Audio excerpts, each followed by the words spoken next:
and DSTV channel 278. And there has been a lot of talks. Justice Paul Baffoe-Bonnie has been the talk of the town, and because of his vetting that happened yesterday in Parliament, and would want to decipher, Motite is getting ready with her guests to decipher the statements made by Justice Paul Baffoe-Bonnie. But before we venture into that, would want to profile him for a while to get to appreciate the kind of things he has done over the past.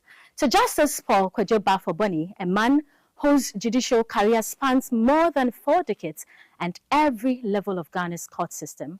Justice Paul Baffoe was born on the 26th of December 1956. He began his early education at the Gosu Local Authority Primary and Middle Schools and later attended Konongo Odumasi Secondary School, popularly known as KOS, where he obtained his GCE Ordinary and Advanced Level certificates. He continued to the University of Ghana, Legon, to study law and was called to the Ghana Bar in 1983 after completing professional legal training at the Ghana School of Law.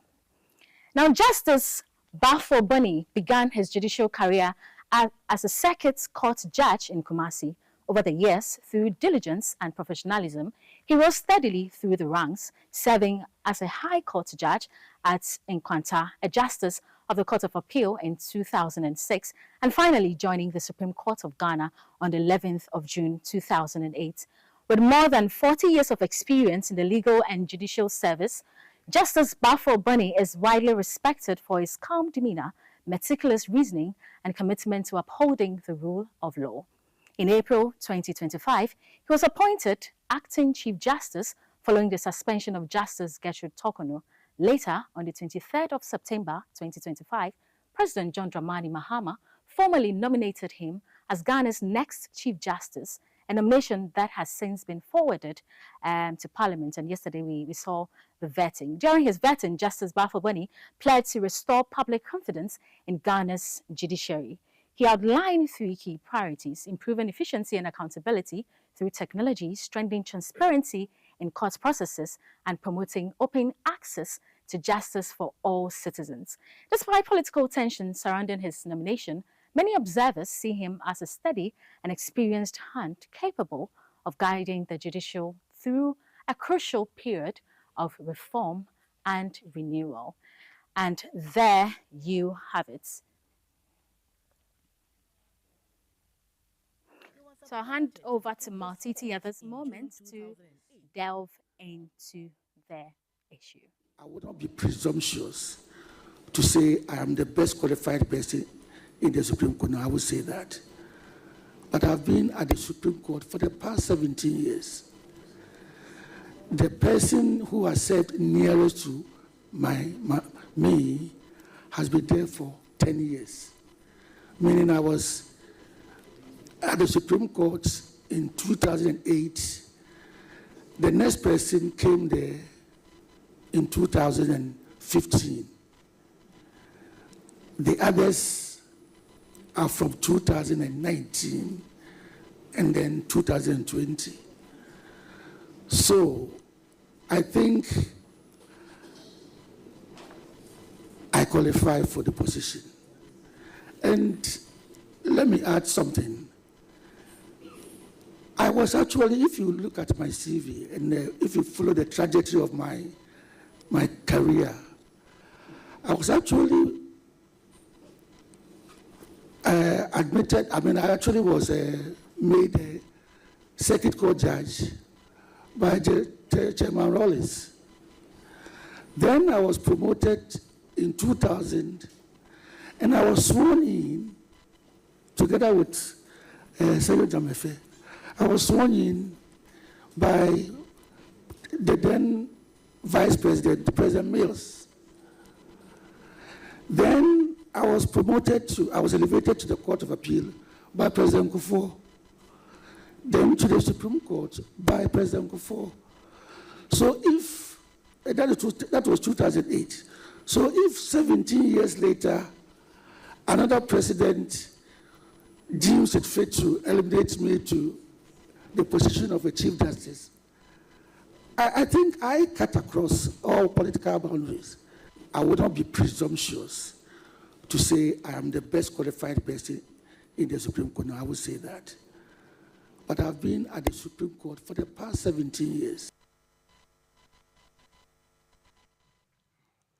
You're welcome back to the show. This is GTV Breakfast. It's your favorite way to wake up. It's your favorite way to know what's happening around you in country and out of the country, around the world. We're on channel 278 on DSTV, so we know that you follow the show. If you're on the move, just grab your phone. We're on GTV Ghana. You can watch our live stream there. Let us know if you have any questions. We're sitting for a very important discussion, which is a spillover from the headlines that we just had the various political parties speak their thoughts on the vetting of the Chief Justice nominee, which happened yesterday in Parliament. You just heard him, and you heard his profile as well being read.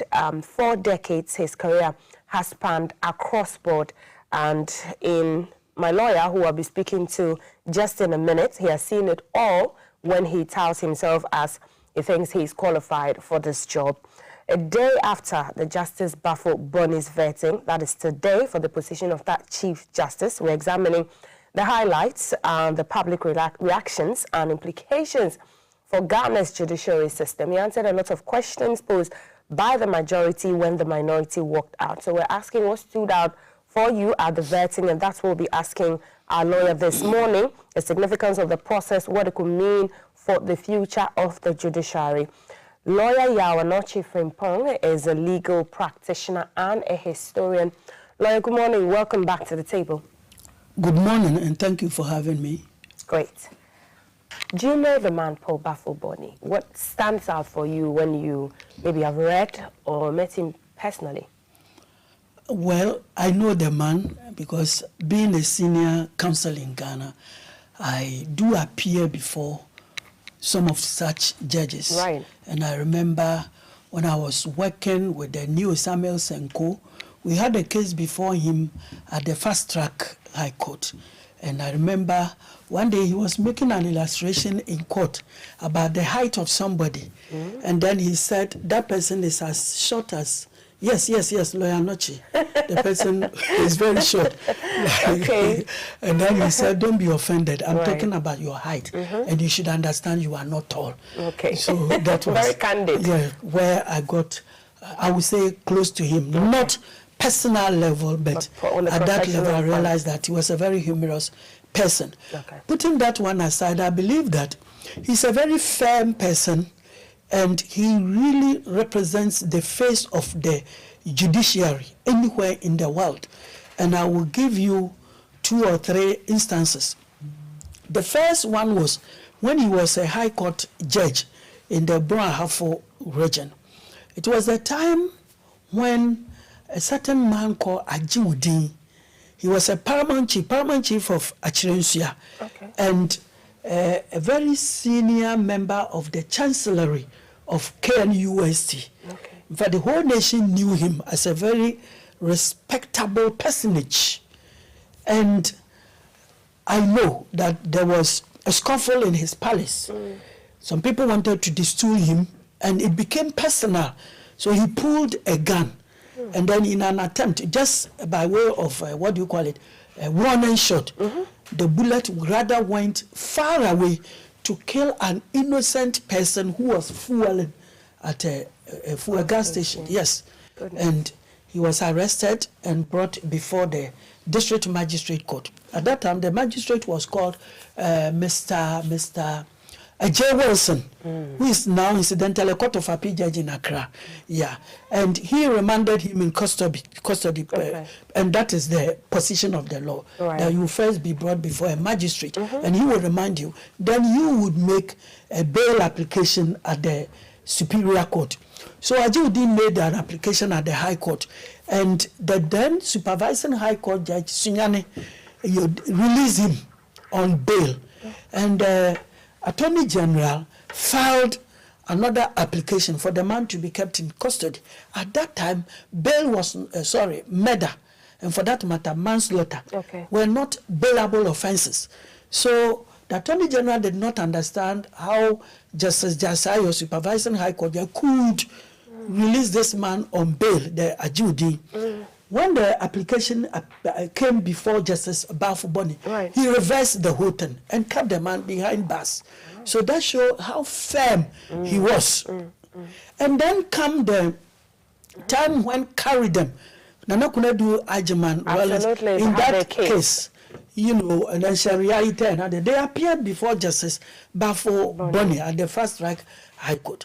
And when the case was mentioned and his wife stood up, according to order, the former president, Flight Lieutenant Wallace, also stood up, you know, more or less morally to back his wife. And if it had been any other judge, you know, being a former head of state president and then his wife. So that casual moment, you pretend you haven't seen the president standing up, the former president standing up in the courtroom.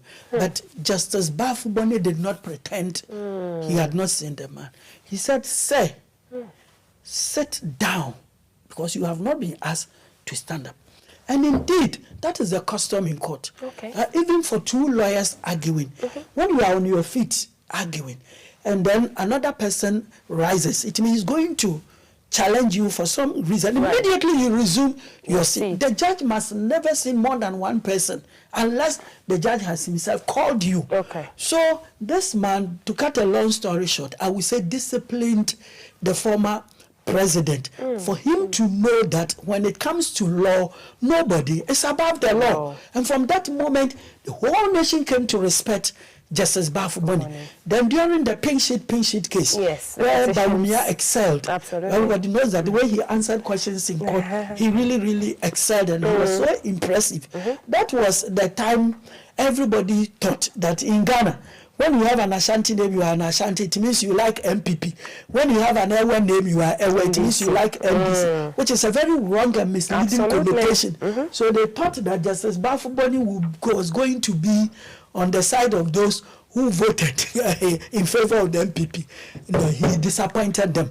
And that should tell you the person, the sort of person he is, that he believes in integrity and the pursuit of justice rather than any consideration. For these three examples I've given, I believe that at the moment he's the best person for the job. Absolutely. Now, let's look at the vetting. What stood out for you? He answered various questions about how to fast-track cases, you know, reducing the backlog, infrastructure when it comes to the judicial system, and all of the legal aid and the supports and financial, you know, inputs there. Well, I think this is something in the short term that he has got, because very soon he will be 70 and he will be compelled to leave the place. I believe there should be something revolutionary that he should do so that Ghana will forever remember him just as we remember Kwame Nkrumah. Because we have created new regions. You know, Techiman. Already, Techiman was bigger than even Sunyani. And I'm told that in the 40s and 50s, when the Bono and Ahaf were part of Ashanti, Techiman was like the second biggest town after Kumasi in the then Ashanti region. Because of the trade, I believe. It's so huge. And you can't imagine Techiman not having a high court even then. So now that he's the Chief Justice, he should ensure that Techiman will have about 5 or 6 high courts. And then a big town like Obuasi should have about 3-4 high courts. Now go to Takwa, 3-4, and then Asankragwa is a very big town chasing Techiman. There is not even a circuit court in Asankragwa. And then the whole of the Nzema area, there is only one new circuit court in Axim. And even there, the judge sits only once a week. And then go to the Sehi area, Sehi and our new region, Western North region, only one high court. Then go to the north. You move from one high court to the other. And it is a very big burden for litigants, just as lawyers. And for police, it is worse. Because there are certain cases, like rape and others, robbery, which cannot be handled at the magisterial level. So when you talk to the police commanders, they will tell you that they use their own money to transport both victims and perpetrators from their center to the nearest circuit court or high court. So this man, Baffoe-Bonnie, I believe has a very Herculean task. And then when it comes to infrastructure, you know, you go to many of the towns and you see hospital, very beautiful. Even the post office, very nice. And then when they show you a court, oh Jesus, you don't feel good. Until recently, look at how Cocoa Affairs was. A friend of mine came all the way from Zimbabwe to visit Ghana. And when we were passing by the Cocoa Affairs, I wanted us to drive very, very fast. And the driver made a mistake and said, please, this is a high court in Ghana. I got very angry with him. My own driver, I was very angry with him. Absolutely. Now, luckily, we are going forward. And I believe he will do more. So for you, infrastructure and how vast and expand the system with so many judges, then if he is listening to me, you know, now I've seen a situation whereby many of the high court judges in Accra have been promoted to the Court of Appeal. And then the courts are vacant. And some have remained vacant for about 6 months. So it wasn't his making. You understand? Okay. I would have wished that the man could be promoted, all right. And then he will sit at the High Court as an additional Court of Appeal judge. No problem. Okay. You take him away. And then you just said where he was. There will be people at the Court of Appeal to do the work there. Okay. So he should ensure that no court will be vacant for even a day. Okay. So these are some of the recommendations. I'll still pick more of the recommendations. But in his answers, was there anything that's part of how independent the judiciary will be under him? Taking cognizance of the minority side, with all the brouhaha about the removal of the former CJ, and, you know, him even sitting on certain cases way before the president nominated him for the Council of State to approve? Well, I believe that under the 1992 Constitution of Ghana, we don't really have anything called judicial independence. We don't have it, right? No, we don't have it. You know, people say we have it, unless you are not very Pearson, and then you come and sit here and say, oh, we don't have it. In Ghana, what we have is a colossus, you know, a colossal executive with 2 wings, small wings. You see, the 1992 Constitution was crafted by a government that was also itching to transit from military dictatorship to civilian democracy. Therefore, the Constitution was built in a manner that the president then would have all the powers of a military leader. And so, look at the way the Chief Justice is dismissed in Ghana. If you and I are, let's say, litigating over this bottle of water, even with the bottle of water, when it gets to the Supreme Court, there will be the empanelment of 5 judges of the Supreme Court. Now, you are talking about the dismissal of the president of the Supreme Court, and then one of the 3, the head of one of the 3 arms of government. And you are saying that the application goes to the executive president. It doesn't go to the judiciary. It goes to the executive. So it becomes political. And then another wing of the Executive Council of State. And then the president has a right to make selection of the panel members, still executive duty. That will sit on the 5 members. Disputed. Very good. And the 3 ordinary people from anywhere. And as again 2 judges, you understand, Superior Court judges. I believe that fundamentally that is unfair. The Constitution should have made it like, if you apply for the Chief Justice to be dismissed on any grounds, it should be 7 senior judges of the Supreme Court based on ranks, so that whoever is going to select them would not have an opportunity to pick and choose what he likes, but 7 according to the role of seniority. And then you also state that their decision should always be unanimous if it is to dismiss him. So it will be like giving a seal to the whole thing such that it becomes almost impossible to dismiss a Chief Justice in Ghana. But to say that anybody walking in the street, you file an application to the president gives to the Council of State, and the Council of State is always subservient to the President of the Republic. And then the president, oh Jesus Christ, always. Have you seen the Council of State ever going against the decision of a president in the country? There was only one time the Council of State made a certain decision, and look at the decision it made.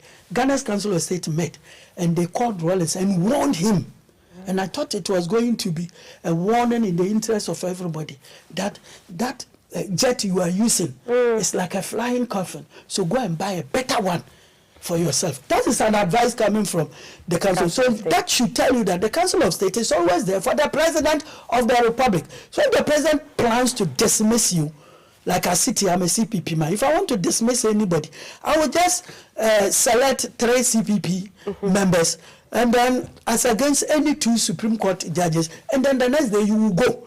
So it is the Constitution that should be amended to reflect a genuine separation of powers. Otherwise, anybody can do anything to it. Well, that's quite worrying. And so if you look at judges, Supreme Court judges, or even the CJs from the past, because of how they are selected, have they been in any way able to achieve anything that inures to the benefits of the people independently without going to, certain political sides? To a very high extent, yes. Okay. In fact, the judges in the country, the Supreme Court judges in the country, over the years have really excelled. Go to Nkrumah time, where there was an attempt on Nkrumah's life at Kulumgugu, and the Chief Justice then, Sir Akukosa, was able to rule against the president. That led to his dismissal, but I believe he stood his ground. Not I believe, he indeed stood his ground as somebody whose office was separate and distinct from that of the executive. Right. Then in the Rawlings era, okay, I also know that even the Chief Justice he himself put there, and the judges he himself had actually put there, right, were able to rule against him in the case of this 35 December act, and that they wanted 35 December to be a holiday in Ghana. So with even these 2 instances, I believe our judiciary has done very well, and they continue to do well. And the only time I didn't like the judiciary was just the run-up to the election, when almost every application Afenyomanke will send there, the next day the Chief Justice will set up a panel to hear it, and it will go in favor of the majority then.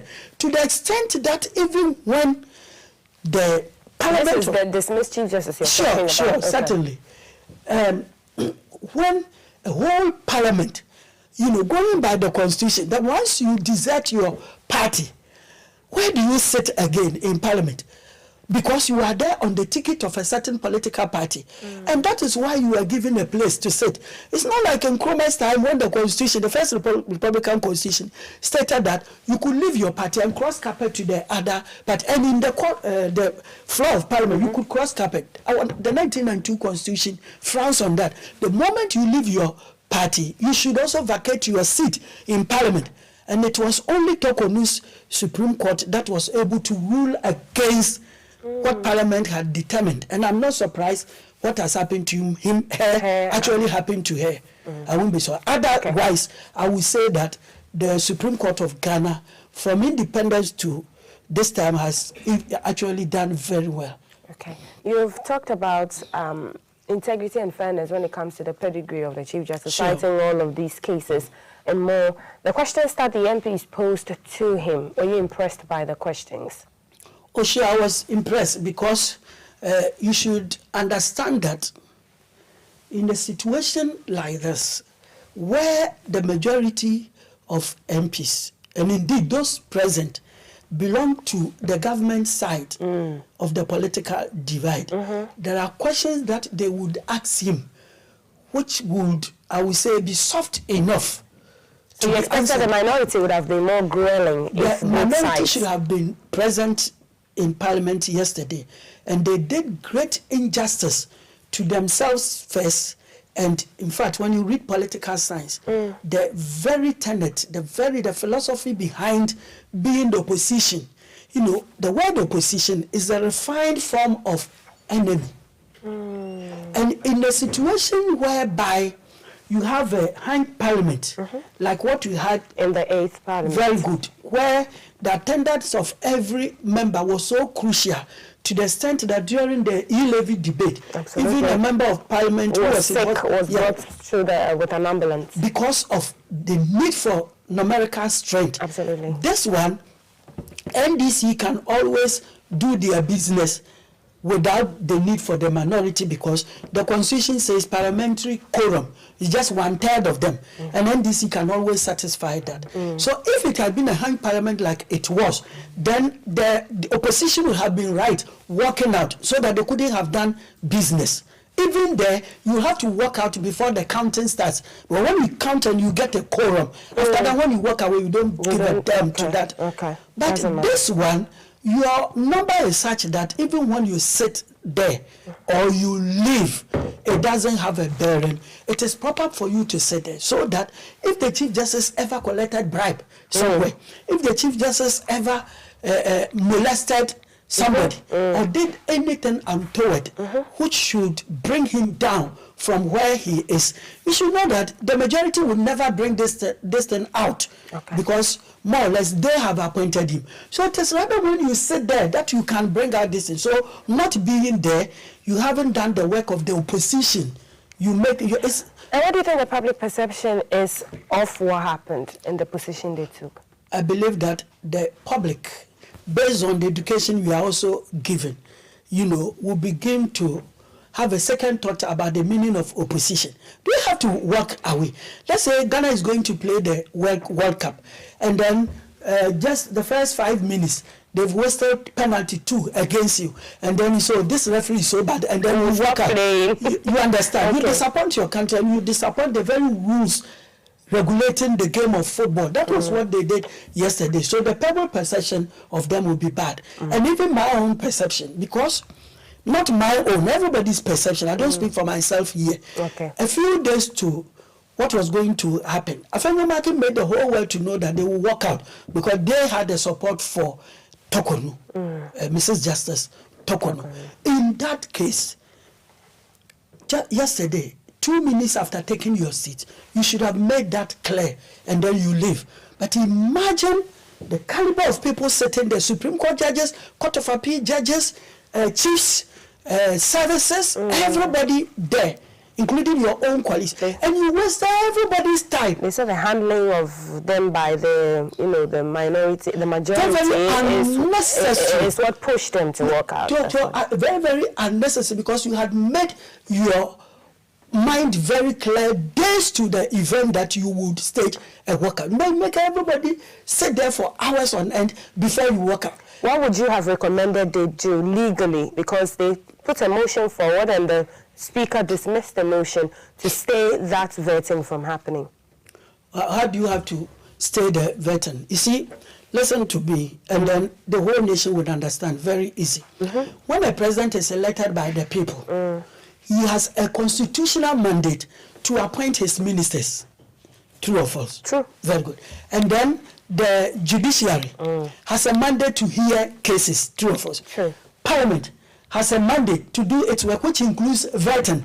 Absolutely. You understand? Which is a constitutional mandate. So if you want to stop the court, you cannot stop the court from doing this constitutional mandate of hearing cases, but you can rather stop the court from hearing a particular case. Somebody, let's say, who wants to become a judge, you can stop him. But you can't stop him from hearing cases. Now come to the president. You can stop a particular minister nominee based on certain reasons. But you can't stop the president from making appointments. Now go to parliament. You can stop a particular parliamentarian from taking his seat in parliament. But you can't stop parliament from embarking upon its constitutional duty of vetting. So what they started with fundamentally was a flaw. So they should have sat through the vetting and still continue legal, attempts to remove easily. If it is Baffoe-Bonnie you are attacking, the court is there, and even when he becomes president of the Supreme Court, you can remove him based on very good reasons found in the Constitution. Don't you know that the pink sheet case, the Bawumia case, the president was first sworn in, and the Supreme Court continued to do its work. So if the case had turned the other side of the coin, the president and his government would have been made to step down. Very simple. But you can't say that when somebody has won and then he's supposed to be sworn in, which is found in the Constitution, you are going to stop the swearing. That one you can't stop. So what they were doing had no basis legally, constitutionally. It was a complete flaw. And they still offended the Constitution by not sitting through in order to give very piercing questions if they had. Could legal action be taken against them for what they did? No. Okay. No legal action can be taken against them because walking out of Parliament is part of the traditions of Parliament. Right. At any time when they decide that it they is don't not feel a part of then it. they decide they don't want to be part. Okay. And there they will be right only when in future Justice Baffoe-Bonnie misbehaves. Then they can come back to say Yanka. Because they have to work with him, right? Yeah, if he misbehaves, then they will say Yanka. The man is not good. That's why we work out. But to the extent that he does not misbehave, and especially if he impresses, then it means it will not be again having gone out. Okay, now let's look at how realistic some of his reforms, suggested reforms are. Virtual delivery of, verdicts using AI to empanel judges, he mentioned. New ways, advanced modern ways of improving the judicial process to reduce the backlog of cases.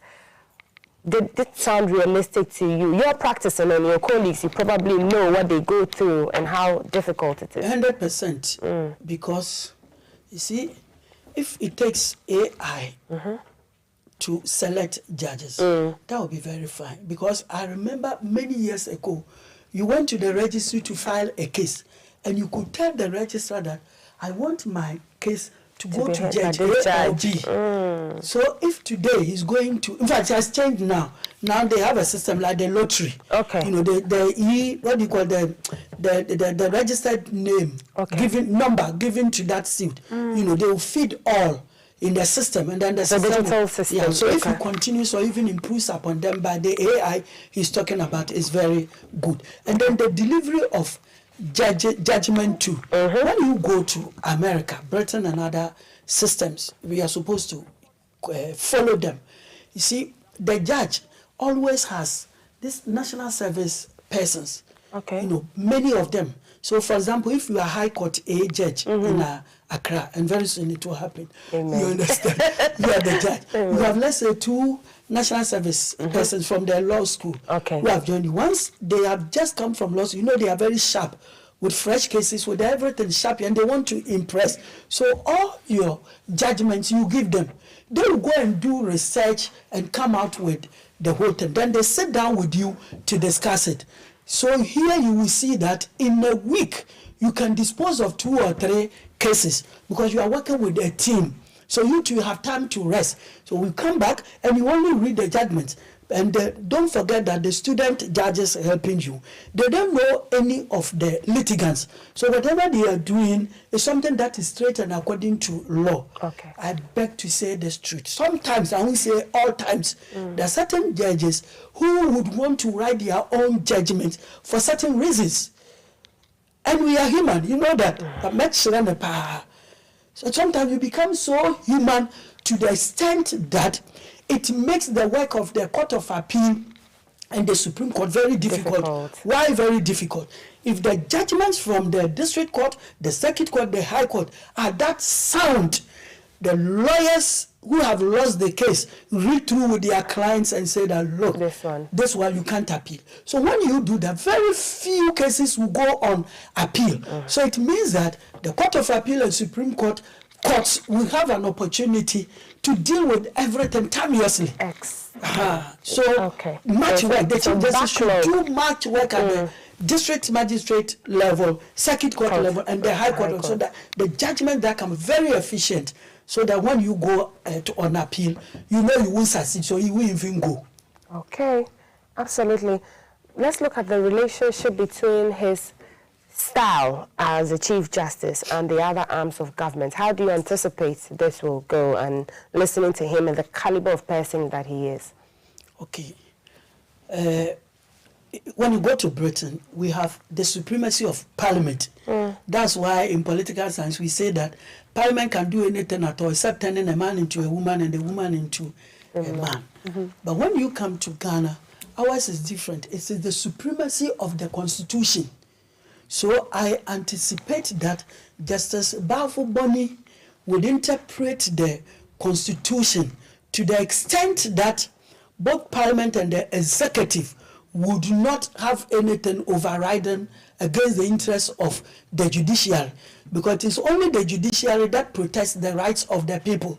So when you have a wrong judiciary, as Isaiah said in the Bible, it is the whole nation suffers.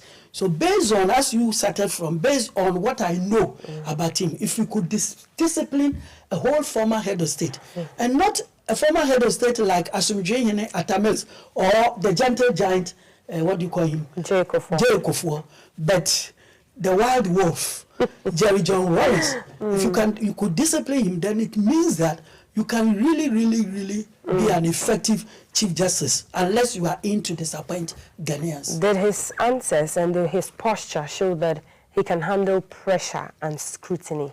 Please, this is not even a question to be asked, because he started as a circuit court judge up to where he is. So he doesn't fear the public, he doesn't fear anybody. And I remember he gave one answer which many people didn't understand. Is it in the case of the Atai, where he sentenced him to 70 years? Yes, and he said if it was lower, this man will come back and then attack my family first. Well, people are not happy about that. They should be happy that it was personalized. It was a personalized verdict. It was not a personalized verdict.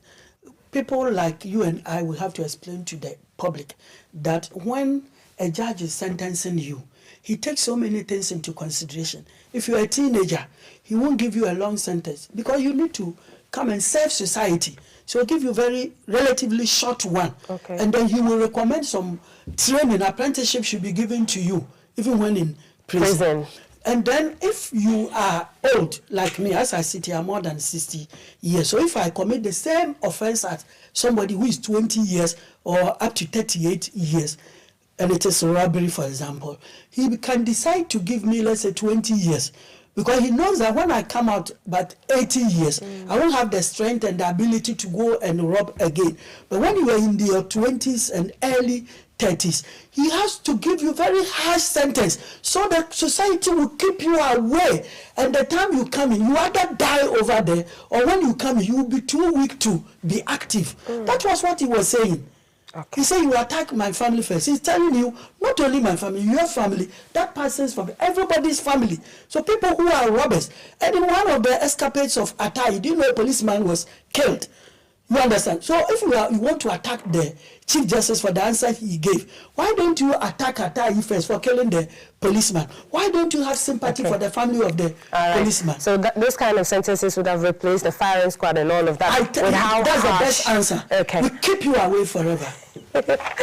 Lawyer, we have to wrap up, and so I just want you to tell us overall if the vetting process gave you any confidence that the Chief Justice will do the bidding of Ghanaians, and then the judicial system will be more strengthened than it was when he came into the office.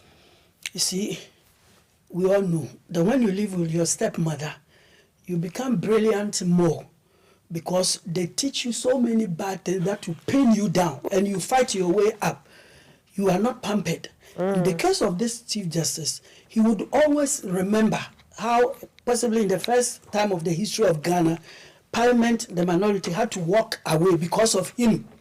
So with that, and then also the fact that his senior, when I say his senior, the immediate past Chief Justice will be his senior, not in terms of service, but in terms of position. The office, okay. The office. Not that she went on pension, but she was dismissed and you came. Right. So with that, I'll conclude by saying that Justice Baffoe-Bonnie would always be minded of the Nigerian proverb, the Yoruba proverb, which says that when the frog in front falls into the pit, the others following take caution. Justice Baffoe-Bonnie would take caution.